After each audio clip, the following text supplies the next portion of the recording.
العلم بسم الله الرحمن الرحيم اللهم افتح علينا حکمتک وانشر علينا رحمتک یا ذو الجلال والاکرام۔ تو جی ناظرین، الحمدللہ عز وجل ہدایت النحو کتاب ہماری جاری الساری ہے، اور آج ہم اس کا سبق نمبر 41 تاکید کا بیان انشاءاللہ عز وجل پڑھیں گے۔ تو جیسا کہ آپ کو علم ہے کہ توابع کا جو بیان ہے، 5 توابع ہیں، تو یہ ہمارے جاری الساری ہیں۔ تو اس کا آج تیسرا ٹاپک تاکید کا بیان انشاءاللہ عز وجل پڑھیں گے۔ تو آئیے بلا تاخیر سبق کی طرف بڑھتے ہیں۔ بہت ہی انٹرسٹنگ، دلچسپ اور معلوماتی سبق ہے، اور یہ سبق بھی جو جب ہم پڑھتے ہیں تو اس کا بہت زیادہ استعمال ہوتا ہے، اس کا استعمال آپ کو دیکھنے کو ملتا ہے جملوں کے اندر، تراکیب کے اندر۔ تو اس کو آپ نے توجہ کے ساتھ سماعت کرنا ہے۔ تو سب سے پہلے انہوں نے بہت زبردست ایک لغوی بحث اس کے اوپر کی ہے، تاکید کے اوپر۔ تو حاشیے میں یہ بیان کرتے ہیں کہ تاکید ایک تو حمزہ، کاف اور دال کے ساتھ، یعنی محموز الفا کے طور پر اگر آپ جو اس کو عام طور پر دیکھتے ہیں، ایک تو وہ معروف اور مشہور ہے۔ دوسرا انہوں نے کہا ہے کہ وَيُقَالُ التَّوْكِيدُ، یعنی حمزہ کاف دال کے ساتھ بھی ہے، اور ایک قول کے مطابق یہ واو کاف اور دال، یعنی مثال واوی کے طور پر بھی اس کو بیان کیا جاتا ہے۔ تو بہرحال یہ انہوں نے ایک اضافی چیز بیان کی۔ آگے یہاں پر انہوں نے تعریف بیان کی ہے، جو تابع ہے آج کا ہمارا تاکید، اس کی آگے باقاعدہ انہوں نے 1.5 لائن کے اندر تعریف بیان کی ہے۔ اس کے 2 حصے ہیں، ٹھیک ہے۔ اس تعریف کو آپ نے سماعت کرنا ہے، یاد کرنا ہے، اور اس کو میں مثالوں سے عرض کرتا ہوں، پھر آپ کو یہ تعریف زیادہ سمجھ آئے گی۔ تو پہلے تعریف سماعت کریں۔ فرماتے ہیں التأکید تابع يدل على تقریر المطبوع فيما نسب الیہ او على شمول الحکم لكل فرد من افراد المطبوع۔ یہاں تک یہ 2 حصوں سمیت انہوں نے پوری تعریف بیان کی۔ فیما نصیب الیہ تک پہلا حصہ ہے، اس کو اچھی طرح سماعت کریں۔ فرماتے ہیں تاکید ایسا تابع ہے جو مطبوع کی پختگی پر دلالت کرتا ہے، مطبوع کے پختہ ہونے پر، ثابت کرنے پر یا ثابت ہونے پر دلالت کرتا ہے۔ کس معاملے میں؟ فیما نصیب الیہ، اس معاملے میں، اس چیز میں جس کی نسبت مطبوع کی طرف کی گئی ہے۔ اب اس کو مثال سے سمجھے، مثال حاشیے میں انہوں نے بیان کی ہے۔ فرماتے ہیں جاءنی زید، اب یہ ایک جملہ تھا، جاءنی زید، میرے پاس زید آیا۔ اب یہ اس کے ساتھ تاکید نہیں ہے، یعنی پیچھے جملہ ہے جاءنی زید نفسہ، یہ مین مکمل جملہ ہے، لیکن اگر اس کی ہم تاکید نہ لے کے آتے تو پھر کیا ہونا تھا؟ یہ ذہن میں آنا تھا، احتمال ہونا تھا کہ ہو سکتا ہے کہ بھائی زید خود نہ آیا ہو، یعنی نفسہ جو قید ہے، یہ تاکید ہے، یہ اگر نہ لگاتے سمپل جملہ ہوتا، جس طرح کہتے ہیں فَإِنَّ قَوْلَكَ جَاءَنِي زَيْدٌ، اگر یہ جملہ ہوتا کہ جَاءَنِي زَيْدٌ، اب اس میں احتمال ہونا تھا کہ بھائی زید اگرچہ لفظ میں لکھا ہوا ہے، جملے میں لکھا ہوا ہے، لیکن ہو سکتا ہے کہ اس سے مراد یہ ہو کہ زید نہیں آیا بلکہ اس کا غلام آ گیا ہو، یا اس کا کوئی خط آ گیا ہو، اس کا کوئی قاصد آ گیا ہو، ٹھیک ہے۔ یعنی یہ مجازی طور پر زید کا نام لے دیا، جس طرح کہ عام طور پر ہوتا ہے کہ کسی سیٹھ نے کوئی کام کیا، یا اس نے کوئی حکم دیا، یا اس کے غلام نے کوئی کام کیا، تو نام بڑے کا لے لیا جاتا ہے۔ تو یہاں پر بھی ہو سکتا ہے کہ احتمال ہو کہ یہ زید کا نام اس طور پر ہے کہ اس کے غلام نے کام کیا ہے، یا اس کا کوئی قاصد آیا ہے، اس طرح کا کوئی معاملہ ہوا ہے۔ تو جب اس کی تاکید لے آئے تو یہ احتمال ختم ہو گیا کہ بھائی یہاں مجازی معنی نہیں ہے، اس کا کوئی قاصد یا غلام وغیرہ والا معاملہ نہیں ہے، بلکہ زید نے بنفس نفیس یہ خود کام کیا ہے آنے والا، ٹھیک ہے۔ تو یہ ہے اس کا فائدہ۔ تو یہی انہوں نے اوپر بیان کیا کہ تاکید کا فائدہ کیا ہوتا ہے۔ پہلا فائدہ کیا ہوتا ہے، یا تعریف کے اندر جو پہلا حصہ ہے وہ آپ نے بھی جو مثال کے ساتھ سماعت کیا، دوبارہ اوپر دیکھیں کہ تاکید ایسا تابع ہے جو دلالت کرتا ہے مطبوع کے ثابت ہونے پر، مطبوع کے ثابت کرنے پر، کس معاملے میں؟ اس چیز میں جس کی نسبت اس کی طرف کی گئی ہے۔ اب یہاں پر نسبت کس چیز کی گئی تھی مثال میں؟ آنے کی، یعنی زید آیا۔ تو اب نفسہ کی جو قید لگائی، تاکید لگائی، تو اس کا فائدہ کیا ہوا کہ اس نے جو زید کی طرف جو مجیت یعنی آنے کا جو نسبت کی گئی ہے، تو اس نے اس کو ثابت کر دیا، پختہ کر دیا کہ بھائی واقعی یہی آیا ہے، اس کے علاوہ اور کوئی بندہ نہیں آیا، یعنی اور جو ذہن میں آپ کا ذہن میں چیزیں آ رہی ہیں، احتمال آ رہے ہیں، وہ نہیں ہے بلکہ زید خود ہی آیا ہے، ٹھیک ہے۔ تو یہ اعلیٰ تقریر المطبوع کا مراد ہے، جو میں نے یہاں مثال سے وضاحت کی، امید کرتا ہوں یہ آپ سمجھ گئے ہوں گے۔ اسی طرح کا آگے بھی احتمال پیدا ہوتا ہے، وہ خود بھی انہوں نے نیچے بیان کیا ہوا، کہتے ہیں او علی شمول الحکم لکل فرد من افراد المطبوع، اس کا بھی آپ نے یہ بات اسی طرح دیکھنا ہے، یعنی التاکید تابع یدل علی شمول الحکم، اس طرح فرماتے ہیں۔ اور تاکید ایسا تابع ہے، یا سے ترجمہ کرنا ہے او سے، اور تاکید ایسا تابع ہے جو دلالت کرتا ہے مطبوع کے افراد میں سے ہر فرد کے لیے حکم کے شمول کا، یعنی مطبوع کے جتنے بھی افراد ہیں ان میں سے ہر فرد کے لیے یہ حکم شامل ہے. یعنی اگر تقید نہ لے کے آتے تو پھر احتمال تھا کہ بھائی 100 میں سے 30 بندے آئے ہوں، 50 بندے آئے ہوں، 60 بندے ہوں، لیکن تقید لگا دی ہے تو اب 100% بندوں کو وہ شامل ہوگا. مثال سمجھے آپ کو واضح ہو جائے گا. جیسے کہتے ہیں جاءنی القوم کلہم، میرے پاس ساری کی ساری قوم آئی. اب یہاں پر کلہم تقید ہے، ٹھیک ہے، مؤکد پیچھے والا جملہ ہے اور آگے والا کیا ہے؟ تقید. یعنی جاءنی القوم، اب قوم مؤکد اور آگے تقید. اسی طرح اوپر والی جو مثال میں نے سمجھائی اس میں بھی جاءنی زید نفسہ، نفس زید یہ مؤکد اور اس کی تقید تھی نفسہ، ٹھیک ہے. تو اسی طرح جو پچھلے آپ نے توابع پڑھے اس کے اندر بھی تھا نا کہ معطوف لے معطوف، تو یہاں پر بھی اسی طرح دو نام ہوں گے، مؤکد اور تاکید. اچھا، تو اب یہاں پر جو دوسری مثال علی شمول حکم پر ہے، تو یہاں پر جاء القوم کلہم، اب کلہم آپ ہٹائیں تو پھر یہاں پر کیا تھا؟ میرے پاس قوم آئی. تو اب قوم آئی تو اس میں احتمال تھا کہ جناب ایک محلے کے اندر ایک قوم رہتی ہے، ایک گاؤں میں قوم رہتی ہے.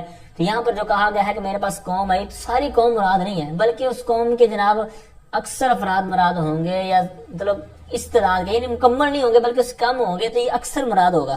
لیکن جب تاکید لے آئے، کلہم لے آئے، تو یہ پھر کیا فائدہ ہوا؟ اوپر تعریف کے اندر یہی انہوں نے بیان کیا کہ علی شمول الحکم لکل فرد من افراد المطبوع، مطبوع کے افراد میں سے ہر فرد کے لیے حکم کے شمول کا کے فائدے پر دلالت کرتے ہیں. یعنی تو اب یہاں پر بھی کلہم کے جو تاکید لے کے آئے تو اس سے بھی فائدہ کیا ہوا کہ جو ذہن میں سوال یا احتمال آ رہا تھا کہ یہاں پر کل نہیں مراد ہوگا، ہو سکتا ہے کہ یہاں پر اکثر قوم مراد ہو، مجازی طور پر یہاں پر ساری قوم کی طرف نسبت کی گئی ہے.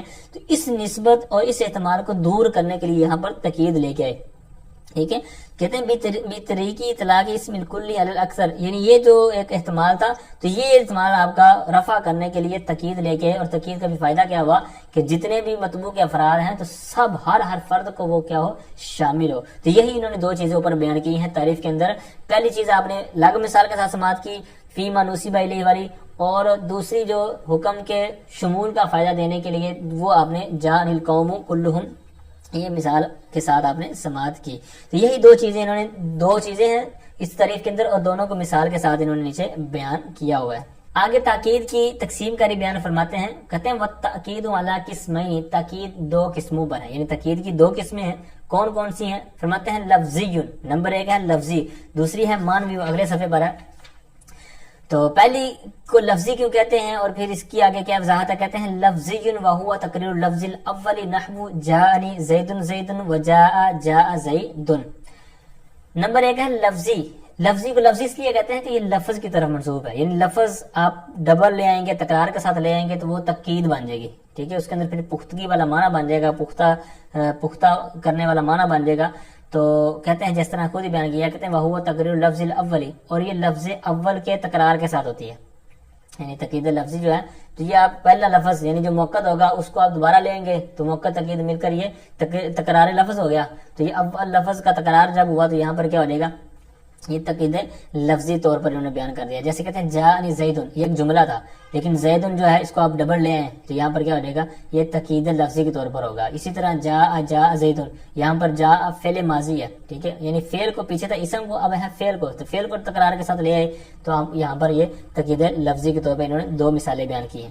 اب انہوں نے اس کے حاشیے میں کچھ چیز بیان کی ہے کہ یہاں پر یہ تاکید لفظی اور کیسے کیسے آتی ہے. کہتے ہیں وفی الاسماء والافعال والحروف والجمل، یعنی اسماء کے اندر بھی ہوتی ہے، افعال کے اندر بھی ہوتی ہے، حروف کے اندر بھی ہوتی ہے، جملے کے اندر بھی. اس کی مثالیں بھی دی ہوئی ہیں. جاءنی زیدن زیدن، یہ آپ نے اوپر بھی مثال دیکھی ہے کہ یہاں پر زید یہ اسم ہے اور اسم کے تکرار کے ساتھ، یہ بھی آپ نے دیکھ لیا اوپر. پھر ہے فعل کے ساتھ، اس کی بھی اوپر مثال تھی جاء زیدن، یہاں پر ضرب زیدن، یہاں پر بھی یہ مثال موجود ہے. یا پھر اس کو مجہول کے طور پر بھی پڑھ سکتے ہیں ضرب زیدن.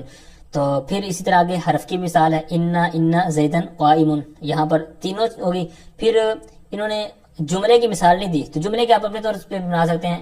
جملہ پھر دو طرح کا ہوتا ہے، اسمیہ اور فعلیہ. تو اسمیہ کی مثال بنا لیں جیسے زیدن قائم، یا جملہ فعلیہ بنانا چاہیں تو جاء زیدن، تو یہ جملے کی مثال ہوگی. پھر انہوں نے ایک نیچے اپنے طور پر بیان کیا ہے وقت زاد فی تاکید لفظی حرف عطف، یعنی کبھی حرف عطف کی بھی زیادتی کر دی جاتی ہے. یعنی تاکید لفظی کے اندر جس طرح کلا سوف تعلمون، یہ ایک جملہ تھا پھر درمیان میں سما لے کے آئے تو پھر جملہ دوبارہ ریپیٹ کر دیا کلا سوف تعلمون.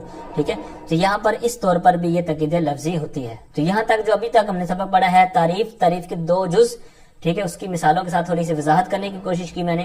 پھر تقسیم کاری کے اندر پہلی جو قسم تھی تاکید لفظی، تو اس کی میں نے کچھ وضاحت آپ کے سامنے رکھی کہ تاکید لفظی کس کس انداز میں ہو سکتی ہے، اور اس کی مثالیں جو نیچے سے میں نے عرض کرنے کی کوشش کی. اور آگے اس کی دوسری قسم تاکید مانوی کا ذکر کرتے ہیں، ومانوی، اور دوسری قسم تاکید مانوی. اب تاکید مانوی کو مانوی کیوں کہتے ہیں؟ تو اب اس کو اس وجہ سے کہتے ہیں کہ اس کے لیے مخصوص الفاظ ہیں، جس طرح کہ آگے آ رہے ہیں، تو ان الفاظ سے ہی معنی کے طور پر ہمیں تاکید کا فائدہ حاصل ہوتا ہے. جس طرح پیچھے مثال آپ نے جاء القوم کلہم، یہاں پر کلہم یعنی میرے پاس ساری کی ساری قوم آئی. اب یہاں پر کل نے یہ مانوی طور پر ہمیں فائدہ دیا. ٹھیک ہے، اسی طرح یہ آگے الفاظ جو آ رہے ہیں تو یہاں پر مانوی طور پر ہمیں تاکید کا فائدہ حاصل ہوتی ہے. پیچھے جو تھا تاکید لفظی کے اندر وہاں اسم فعل حرف یہ جملے کا تکرار کرنے سے تو وہ کیا تھا، جو تاکید کا فائدہ حاصل ہوتا تھا، تو وہ اسی وجہ سے اس کو لفظی کہتے تھے. اب یہاں پر مانوی کو مانوی بھی اسی وجہ سے کہتے ہیں کہ اس کے اندر معنی کا فائدہ حاصل ہوتا ہے. تو بہرحال اب اس کی تعریف کیا ہے تاکید مانوی کی، یا اس سے کیا مراد ہے؟ کہتے ہیں وَهُوَ بِأَلْفَاظٍ مَعْدُودَةٍ، یہ چند مخصوص الفاظ، معدودہ مطلب چنے ہوئے، تو چند گنے چنے الفاظ کے ساتھ حاصل ہوتی ہے. یعنی تاکید مانوی چند گنے چنے یا مخصوص الفاظ سے حاصل ہوتی ہے. ان میں سے 2 پہلے بیان کریں گے، اسی طرح پھر آگے آہستہ آہستہ جتنے بھی بیان کریں گے تو ان کا انداز یہ ہوگا کہ جتنے انہوں نے پہلے ذکر کریں گے ان کا پھر پورا یہ ڈیٹیل بیان کریں گے کہ یہ کس لیے استعمال ہوتے ہیں، ان کے اندر کیا کیا گہرائی ہے. تو پہلے 2 ہیں النفس والعین، یعنی النفس اور العین. اب یہ کن کے لیے استعمال ہوتے ہیں؟ کہتے ہیں للواحد والمثنى والمجموع باختلاف الصیغۃ والضمیر. کہتے ہیں واحد کے لیے، تثنیہ کے لیے، جمع کے لیے. یعنی آپ ایک بندے کے لیے اگر استعمال کرنا چاہتے ہیں اس کے لیے بھی یہ نفس کا لفظ استعمال کر سکتے ہیں، یعنی صیغہ. اسی طرح تثنیہ کے لیے بھی، جمع کے لیے بھی کر سکتے ہیں. اسی طرح العین جو لفظ ہے اس اسم کو بھی آپ اس کے تینوں کے لیے، یعنی واحد کے لیے، تثنیہ کے لیے، جمع کے لیے، سب کے لیے یوز کر سکتے ہیں. لیکن پھر کیا ہوگا؟ کہتے ہیں باختلاف الصیغۃ والضمیر، پھر آپ کو صیغہ بھی بدلنا پڑے گا، ضمیر بھی بدلنی پڑے. ٹھیک ہے، صیغہ اور ضمیر کے اختلاف کے ساتھ، یعنی بدلنے کے ساتھ. ٹھیک ہے، اب آگے مثالیں بھی اسی طرح انہوں نے دی ہوئی ہیں، ان کو سمجھیں گے تو آپ کو یہ سارا واضح ہو جائے گا. اب انہوں نے اوپر کیا کہا تھا؟ واحد کے لیے. تو آپ پہلے واحد کی مثال دیتے، کہتے ہیں جاءنی زید نفسہ. اب زید یہ مذکر ہے، مفرد ہے، تو نفس یہ مفرد ہے اور مذکر ہے، ہو ضمیر یہ مذکر ہے. تو کہتے ہیں یہاں پر یہ ساری چیزیں پائی گئی، یعنی واحد کے لیے بھی ہے اور صیغہ بھی مفرد ہے اور ضمیر بھی. ٹھیک ہے، تو یہی انہوں نے پیچھے کہا تھا کہ باختلاف الصیغۃ والضمیر. پھر آگے تثنیہ کی مثال ہے الزیدان. ٹھیک ہے، اب یہاں پر تھوڑا سا آپ نے غور کرنا ہے کہ جاءنی زید نفسہ، یہ تو مثال ہوگی کلیئر، یعنی ایک دفعہ نفسہ ہوا ہے اور زید بھی ایک دفعہ ہے. آگے ہے زیدانی تثنیہ، پھر آگے ہے انفسہما اور اوس کے بعد ہے نفساہما. یہاں پر حرف عطف کے ساتھ 2 دفعہ یہ لے کے آئے ہیں. آگے جمع والی مثال میں پھر 1 دفعہ ہے، یعنی مفرد میں بھی 1 دفعہ نفس ہوتا اور جمع میں بھی الزیدون انفسہم ہے. لیکن جو درمیان میں تثنیہ والی مثال ہے اس میں انفسہما اور نفساہما یہ 2 دفعہ کیوں ہے؟ ٹھیک ہے، یہ بھی آپ نے سماعت کرنا ہے، اس کو آپ نے سمجھنے کی کوشش کرنی ہے. اس کو سمجھیں کہ کہتے ہیں جاءنی الزیدانی انفسہما اور او نفساہما. اب اس میں ایک اختلاف کی طرف اشارہ ہے. اختلاف یہ ہے کہ ایک ہے جمہور نحوی حضرات، یعنی جمہور مطلب ایک جو بڑا گروہ ہے، مین گروہ، وہ کہتے ہیں کہ جب النفس اس کی، یا اسی طرح آگے والا عین جو لفظ آ رہا ہے اس کی جب آگے اضافت کریں گے نا، یعنی تثنیہ کے طور پر جب استعمال ہو رہا ہوگا تو وہاں پر اس کا جو صیغہ ہوگا وہ جمع کا آئے گا. یہ جمہور کہتے ہیں. اور جو بعض حضرات ہیں ناوی وہ کہتے ہیں کہ بھائی تثنیہ کے لیے تثنیہ آئے گا. اس لیے اب انفسو انہوں نے دونوں ہی قول ذکر کر دیے ہیں. یعنی انفسو یہ آپ کو پتا ہے نفس کی جمع ہے انفس. ٹھیک ہے، تو یہ انفس یہ جمع ہے اور آگے ہما یہ تثنیہ ہے. ٹھیک ہے، کیونکہ الزیدان تثنیہ ہے تو یہاں پر جاءنی زیدانی الزیدانی. ٹھیک ہے، انفسہما. اب یہ مثال ہو جائے گی جمہور کے مطابق. اور اگر جو مثال لیں جاءنی الزیدانی نفساہما، یہ ہو جائے گی بعض نحوی جو حضرات ہیں ان کے مطابق، کیونکہ وہ کیا کہتے ہیں کہ جب تثنیہ کے لیے استعمال ہو رہی ہوگی یہ تاکید ہے تو وہاں پر صیغہ بھی تثنیہ کا ہوگا. ٹھیک ہے، تو امید کرتا ہوں یہ آپ کو یہ والی مثال. اسی طرح نیچے ایناہما اور اعینہما، یہاں پر بھی یہی اختلاف ہے، یہی اعتراض ہے، یہی جواب ہے. تو یہی آپ نے وہاں پر یاد رکھنا ہے. تو بہرحال دوسری مثال تثنیہ والی کہ جاءنی الزیدانی انفسہما اور او نفساہما. اب یہاں پر نفسا اور اسی طرح اینا، تو یہ اصل میں تھا نفسانی تثنیہ تھا، آگے ضمیر کی طرف اضافت ہوئی تو نون تسنیہ گر گیا. اسی طرح اینن سے اینانی تسنیہ تھا تو اینانی آگے ضمیر گری, جب اضافت ہوئی تو ضمیر گر گئی تو ایناہما ہو گیا. ٹھیک ہے, یعنی یہ اینانی اور نفسانی تھا تو یہاں پر اضافت کی وجہ سے نون گرا ہے. تو بہرحال جو مین اختلاف تھا وہ میں نے عرض کر دیا کہ یہ 2 دفعہ تسنیہ کی مثال میں کیوں ہے, انفسہما اور نفسہما, اور اسی طرح اعینہما اور ایناہما, یہ کیوں ہے, یہ آپ نے سماعت کر لی. پھر آگے جمع کی مثال ہے, کہتے ہیں جاءنی الزیدون انفسہم. اب یہاں پر یہ جمع کی مثال ہے, اور یہاں پر ہم نے دیکھنا کیا ہے, وہ جو اوپر انہوں نے بیان کیا ہے کہ للواحد والمثنى والمجموع باختلاف الصیغۃ والضمیر, یعنی یہ النفس اور العین یہ واحد کے لیے بھی استعمال ہوتے ہیں, تسنیہ کے لیے بھی استعمال ہوتے ہیں, جمع کے لیے بھی استعمال ہوتے ہیں. یہ ساری چیزیں بھی اپنی مثالیں دیکھ لی, اور یہ بھی دیکھ لیا کہ باختلاف الصیغۃ والضمیر, یعنی صیغہ بھی چینج ہوتا ہے, ضمیر بھی چینج ہوتی ہے. تو یہ آپ نے دیکھ لیا, نفس مفرد میں نفس آیا ہے, تسنیہ میں آپ نے دیکھا اس میں اختلاف, اور جمع میں بھی جمع کے طور پر آیا ہے. تو یہی انہوں نے اوپر جو چیزیں بیان کی ہیں یہ آپ کے سامنے آ گیا, یعنی واحد تسنیہ جمع ان کے لیے استعمال ہوا, پھر صیغہ بھی چینج ہوا, ضمیریں بھی چینج ہوئیں. ٹھیک ہے, اب نفسہ میں مفرد کی ضمیر تھی, انفسہما اور نفساہما اس میں تسنیہ کی ضمیر تھی, انفسہم اس میں جمع کی ضمیر تھی. ٹھیک ہے, صیغہ بھی چینج ہوا, پھر صیغے میں اختلاف تھا تسنیہ کے طور پر, وہ آپ نے سماعت کیا. تو یعنی جتنی بھی چیزیں للواحد والمثنى والمجموع باختلاف الصیغۃ والضمیر میں انہوں نے بیان کی ہیں وہ ساری میں نے آپ کے سامنے رکھ دی. وکذالک والی مثال آپ نے خود غور کرنا ہے کہ اس کے اندر یہ کیسے ہے. کہتے ہیں وکذالک عینہ واعینہما اور او عیناہما واعینہم. ٹھیک ہے, اس کے اندر بھی آپ نے اسی طرح غور کرنا ہے. پھر یہ مثالیں تھیں مذکر کے طور پر. ٹھیک ہے, آگے مؤنث کے طور پر مثالیں ہیں, یہ بھی آپ نے خود ہی غور کرنا ہے. وقت بچاتے ہوئے میں عرض کرتا ہوں, جاءتنی ہند نفسها وجاءتنی الہندانی انفسہما اور او نفساہما. پھر جمع کی مثال کہتے ہیں وجاءتنی الہندات انفسہن. اب یہ ساری مثال جو ایک میں نے مثال عرض کرنے کی کوشش کی ہے سمجھانے کی, جاءنی زید نفسہ والی جو اس پر باتیں ہوئی ہیں, اسی طرح آپ نے مذکر کی اگلی مثال اور اسی طرح مؤنث کی مثالوں پر آپ نے غور کرنا ہے, اور ان کے اوپر آپ نے خود ہی اجرا کرنا ہے. انشاءاللہ آپ کو یہ سمجھ آ جائیں گی.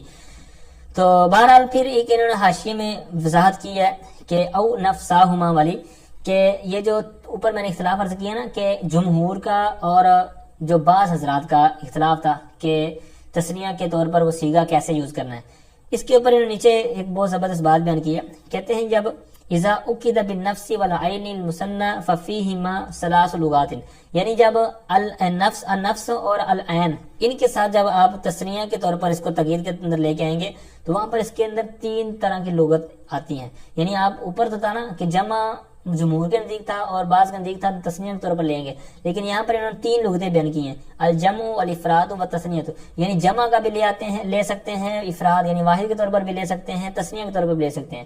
ٹھیک ہے, یعنی یہاں پر مفرد والی بات ایکسٹرا ہے, باقی جمہور کے نزدیک جمع اوپر آپ نے دیکھ لی, اور جو تسنیہ تھی وہ بعض کے نزدیک تھی. پھر کہتے ہیں افصحوا الجمع. اس میں جو جمع کا استعمال ہے نا, یہ کہتے ہیں یہ زیادہ فصیح ہے. بہرحال دونوں طریقے اوپر آپ نے استعمال کیے اور 3 طریقے انہوں نے نیچے یہاں پر بیان کیے ہیں. آگے مزید 2 الفاظ آپ کے سامنے بڑھا رہے ہیں, کہتے ہیں وکلا وکلتا للمثنى خاصۃ نحو قام الرجلان کلاہما وقامت المرأتان کلتاہما.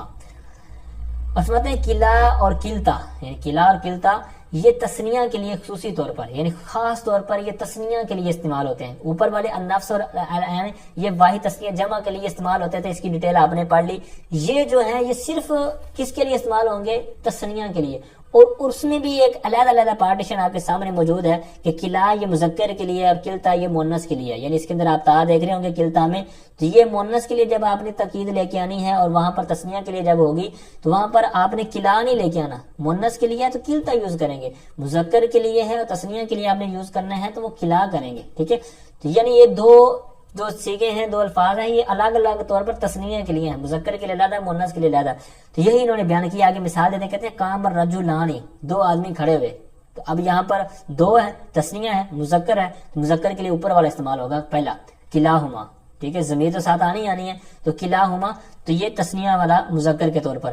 آگے مؤنث کی مثال ہے, تو مؤنث کے لیے الگ, چونکہ اوپر میں نے عرض کیا تو یہاں پر بھی اسی طرح انہوں نے اس کا لے آئے. کہتے ہیں قامت المرأتان کلتاہما. ٹھیک ہے, اب یہاں پر کلتا تو ضمیر تو آگے آنی ہے, تو یہاں پر کیا ہو گیا